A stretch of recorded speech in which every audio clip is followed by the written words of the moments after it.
And I'm small. Can you imagine me like holding everything like by do myself? Do you think so? Do you think? Yeah, you got some guns. I think for me personally, when I shoot today, it'll be a mix of natural lighting with high-speed sync. Thank you. Thanks for being drunk. Everywhere I go, no matter what. If you're only a natural light shooter, in many ways you're limiting the work you can do. Do you think that's a fair assessment, or do you think that I'm wrong?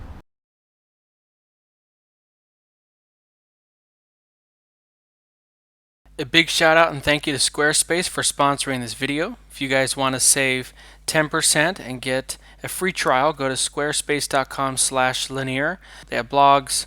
It's easy to use. It's great for photographers. Now enjoy the show. What's up, guys? My name is Jason Lanier. I'm here with a special guest today. Go ahead and introduce yourself. Hi, my name is Irene Rudnyk. I'm a photographer from Calgary, Canada. Originally from Ukraine, though. Fantastic. And you know, I did a video with the Angry Photographer 3 weeks ago, something like that. And I put a note out there telling anybody that if they were interested, they could, I'd be happy to do a shootout with them and meet up with them and collaborate.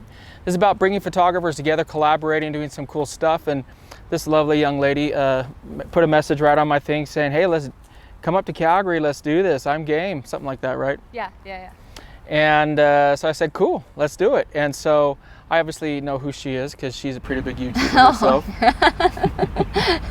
No, I was super excited because, as I told you, I've been watching your channel for a very long time, probably even before I started my own YouTube channel. So I was really excited to meet you and do this little shootout. So yeah, excited for today. You know, one thing that when I do this, I did the same thing with Ken, and I'm doing the same thing with Irene, is that I even told her, I said, let's not talk too much. So we didn't have any phone conversations, or we didn't even discuss what we were going to do via email when this first went down. We don't talk a lot before these because I want the interactions and the exchanges and the conversation to be real. I want it to be a real exchange of ideas, and I want you guys to see our genuine reactions to each other. So the only thing she did say is that she'd been watching me, and I was like, oh, I had no idea. I watch a lot of YouTube. I have no life. You have no life. The thing that I watched recently of hers was you and your onesie. Those are really old, but I love that onesie. It's very comfy. I bet it is. So, should I bring it back, the onesie? You should totally bring it back. Because I haven't done it in a while. How long has it been since you've done a onesie? Well, I was still in my old apartment, so probably like a year ago. Yeah? Yeah. You got to bring back the onesie. Okay. Have like that. Have a special, you know what, I'm going to send you a onesie with fedoras on it. Yes! That would be epic. Yeah, I'll send you a fedora onesie. What I wanted to do was, we're gonna do a shoot later today. Irene, now if I say anything I've made a mistake, please correct me.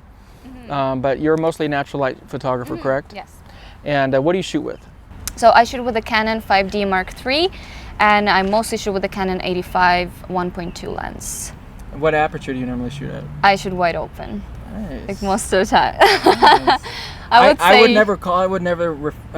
never put this distinction on you, but I call myself a wide aperture whore. That's me. I love. I absolutely love. And people love to criticize that. I don't know why. It's like, if you buy a 1.2 lens, like, why wouldn't you shoot at 1.2? Have you watched my videos? I say that all the time. I'm like the camera companies. You guys are.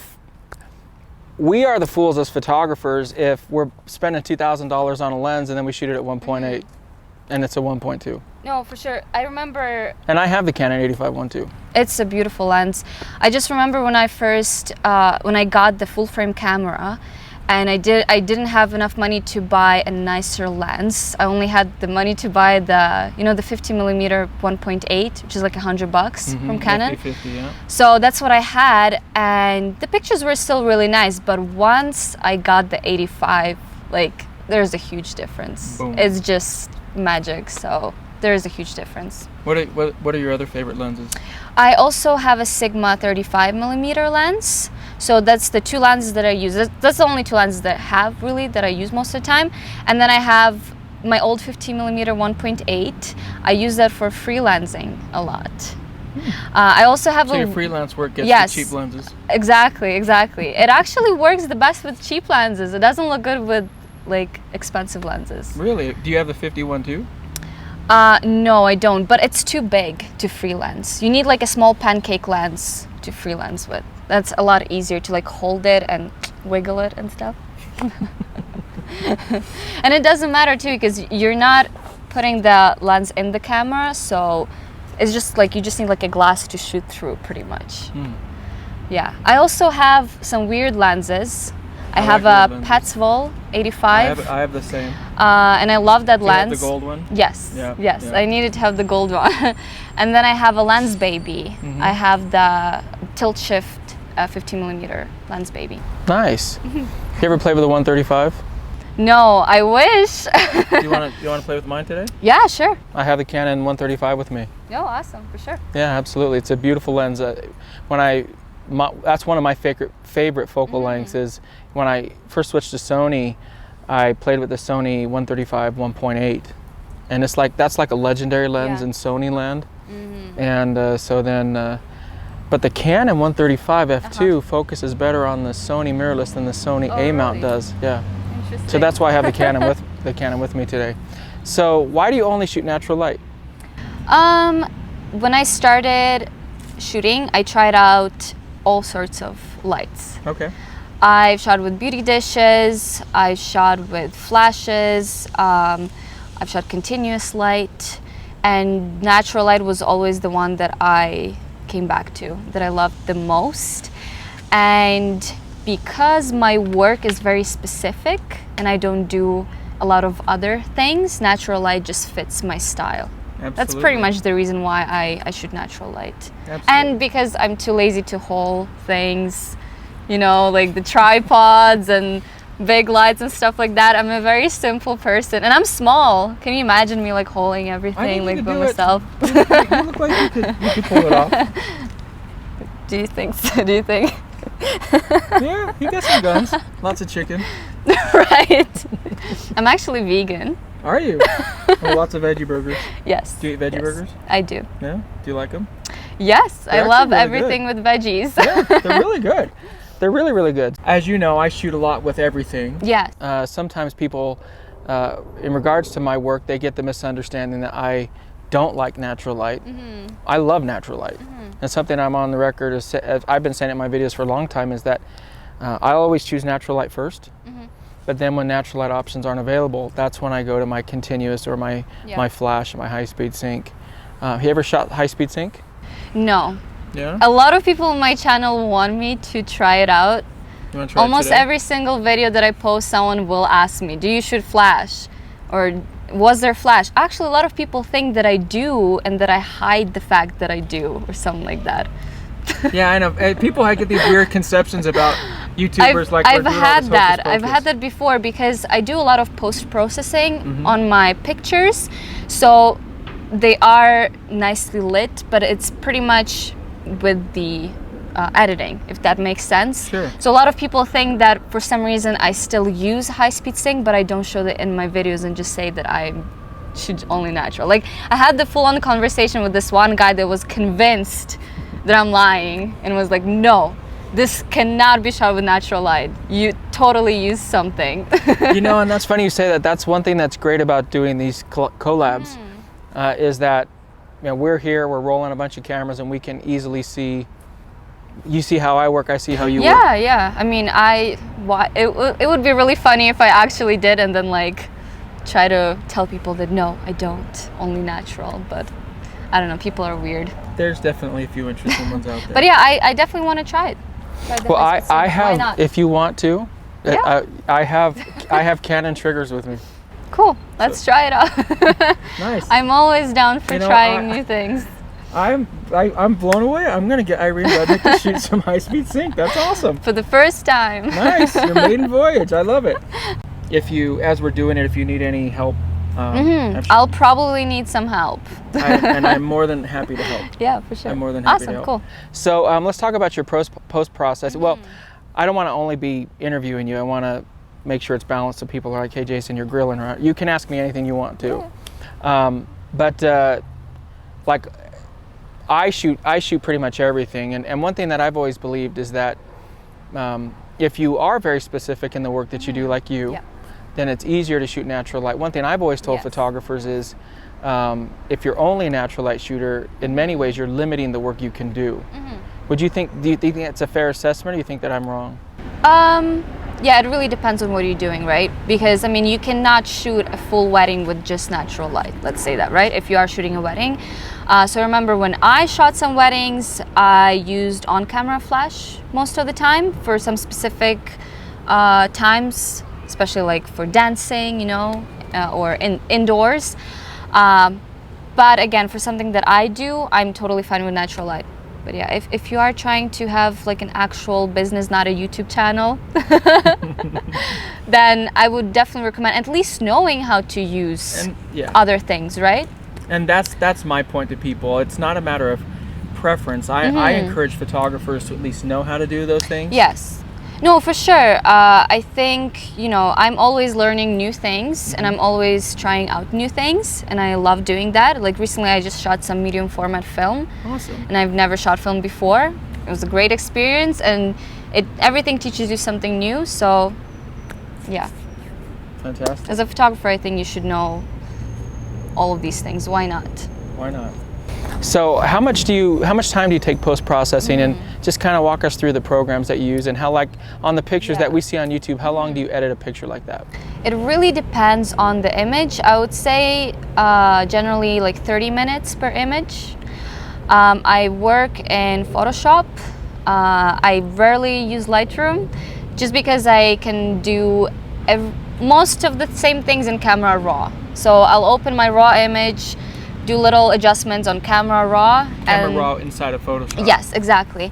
And then I'll open it in Photoshop. I'll do my skin retouch, which I have kind of an obsession with skin retouch. I should probably do it a little bit more natural. I'm trying to be more natural now.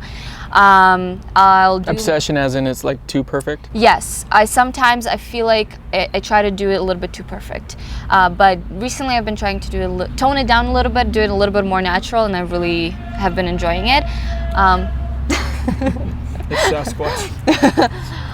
Then I'll do my Liquify. I love my Liquify tool. I always make the hair bigger. Oh, fun. I'll do little tiny adjustments like shoulders a little bit more down if I need it to. Like the transform, the warp tool? I'll do, little things like that. It's very, very little, but overall it just changes the pictures. It's like the little details, but it makes the image just stand out and be like perfect. And after that I'll do my color grading. I love working with gradient maps. Selective color. I'll make the colors pop, more vibrant. And that's it. And then just maybe a little bit of sharpening for like Facebook and Instagram. That's Fantastic. And on your skin softening, are you are you dodging and burning? Are you just using gauge and blur, using frequency Right, separation? I forgot the dodge and burn. My God, that's like my favorite part. So for skin retouch, I actually use patch tool. So my favorite tool to use is just the patch tool. I have my editing pen, so it's super easy for me. It's literally like I'm sitting like You're this. patch tooling from other places on her face? Yes, exactly. And then I'll do some dodge and burn, mostly just for highlighting and shadowing like the face to make it pop a little bit more. I'll even do some dodge and burn on the scenery as well sometimes. So I'll make like the space around her lighter, do a little bit of vignette on the sides, but everything is very slight. We call it a vinaigrette. Vinaigrette. I was at a workshop and somebody said to me, Jason, how do I put a vinaigrette on my shots? So it stuck with me forever. Thank you. Thanks for being drunk. God, everywhere I go, no matter what, I attract That's the Canada. crazies. No, that's me, honey. Everywhere I go, I get the crazies. So back to the vinaigrettes.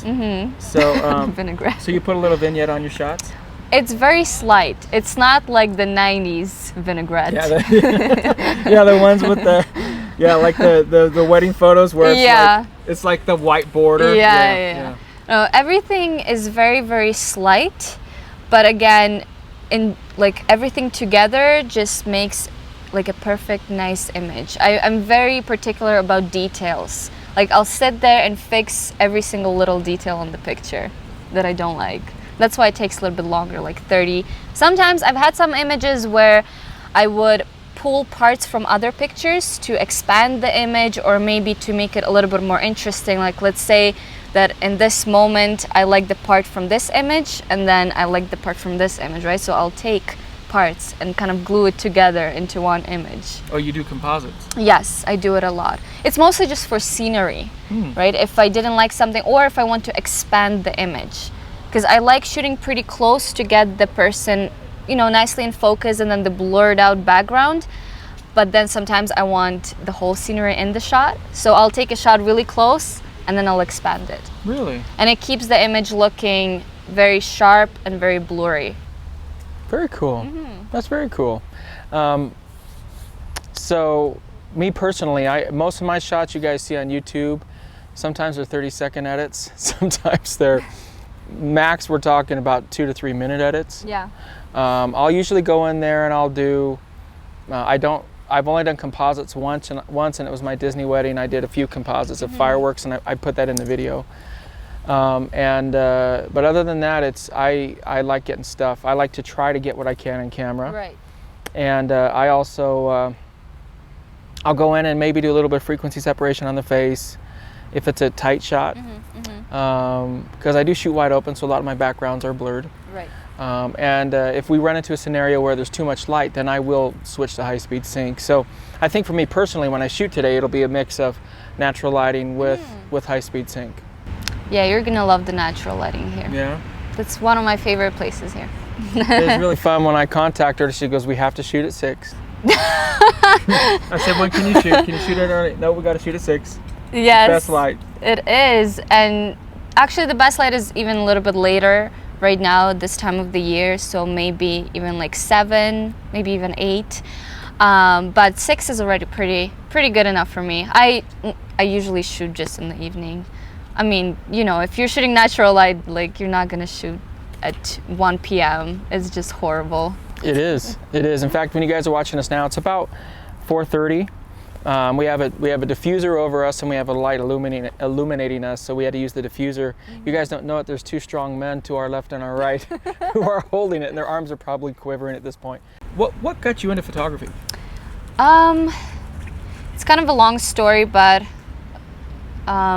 when I came to Canada, there was nothing much for me to do. I was really bored because I didn't have many friends. Same with my sister. So me and her, we would take a lot of pictures and post them on Facebook for our friends back home to see. And then when I got my first job, I made some money and I decided to buy a camera. And there was a Canon Rebel XSI with the kit lens. And we just got obsessed. I would take pictures of my sister all the time. Like every single day we would go to the park, we would shoot in our apartment. And it was so much fun. I really loved it. And then from there, it just kind of spiraled into just me loving photography and then actually doing it for a living. So is this your full-time? Do you do anything else but yes. this? No, right now it's my full-time job is just photography. I decided to go full-time about 2, maybe even 3 years ago. And when I started, I was doing a lot of, you know, the family photo shoots, weddings, events, anything really that I could make money off of. And once my YouTube started picking up, I was extremely happy because now I have the opportunity to shoot what I want to shoot. And I'd work for clients. Although I love working for my clients, you know, this is something that I love doing. Yeah, it's interesting. People will ask me, because I've done a good deal. I've done a lot. I've done 250, 300 weddings in my career. I've been a pro for 10 years. I do commercial work, and people ask me that question. Well, why don't you do more commercial work? Why don't you do this? And what you just said is the exact reason. It's because I get to do what I want. Exactly. You know what I mean? And I've had the pleasure of shooting for stars and athletes and all that jazz, but you're always doing what someone else wants. Yeah. And YouTube has really given me the opportunity to do something that I want to do and travel and go where I want to go. Exactly. it's amazing. I've never thought that this actually would happen, you know. But yeah, I think it's absolutely great, and that there's so many people getting inspired by what I do and watching my videos, you know.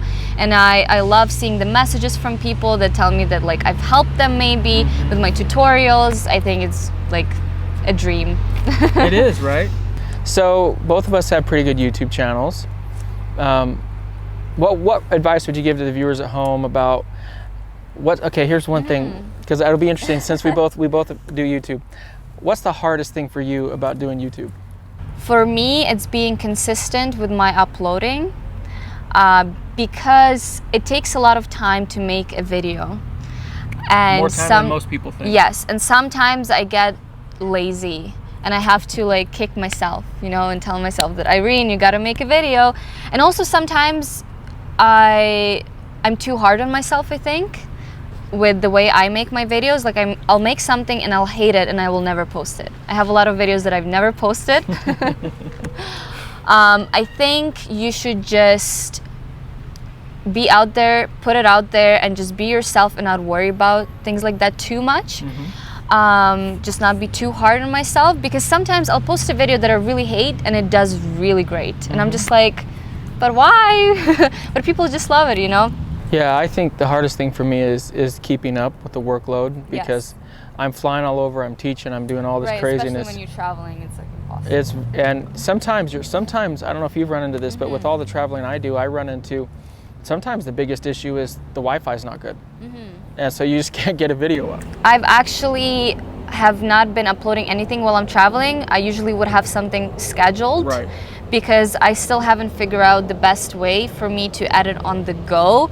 Like I'm very particular. I have to even sit in a certain position when I'm editing. Really? What's your position? Let's see it. So see, I like to sit like this. Okay. I sit on my chair, kind of like that, on the side. So this is the chair, like this, and this is how I sit on it. So guys, this is an exclusive. This is Irene's editing And position. then I have my tablet sitting like this on my leg, and I sit like this and edit like that.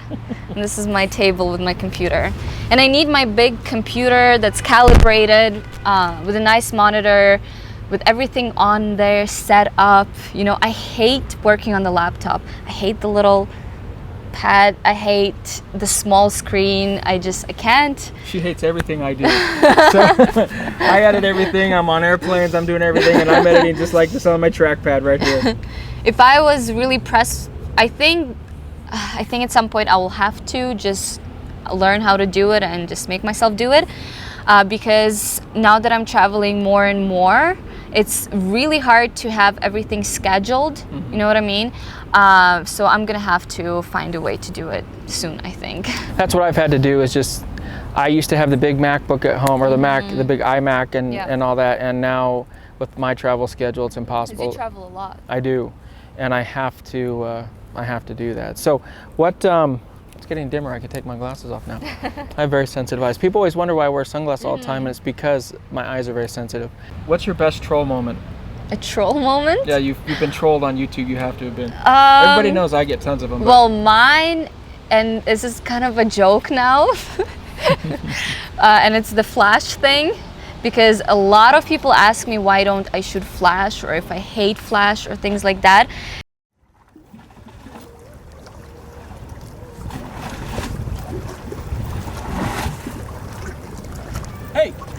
Hey, you guys still here?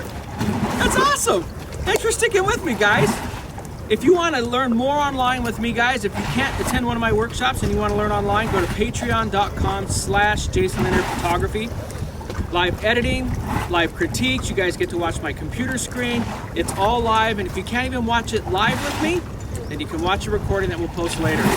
If you guys want to learn in person with me and experience all of this craziness live and in person, go to JasonLanier.com, click on upcoming events. You can see where we're going to be at. Or if you want to see the full list and schedule, go to JasonLanier.com/register. If you guys don't see a place on there that you want me to visit, shoot me an email at jason@jailpros.com and we'll find a way to come see you. Thanks, guys. I appreciate it. I love you. Thanks for being part of Fedora Nation, and thanks for helping my dreams come true. I hope to be able to help you with your photography journey. Talk to you later. Bye. All right, it's time to eat. Either that was good or it's not.